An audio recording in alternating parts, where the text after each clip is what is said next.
৩২,০০০ primary চাকরি প্রার্থীদের বিরাট বড় স্বস্তি। হাইকোর্টের রায়ে খুশি ৩২,০০০ শিক্ষক।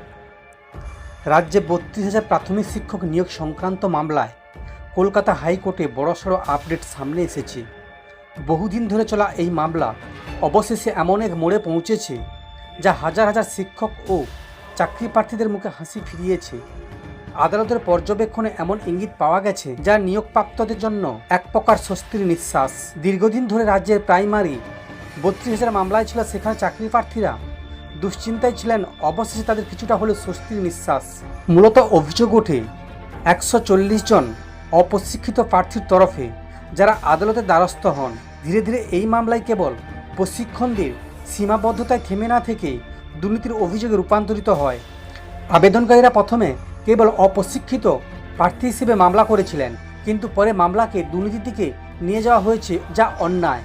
একক বেঞ্চে সাক্ষ্য আইনের ১৬৫ ধারা প্রয়োগ করেছে, যা বিচার বিভাগীয় আদালতের ক্ষেত্রে প্রযোজ্য।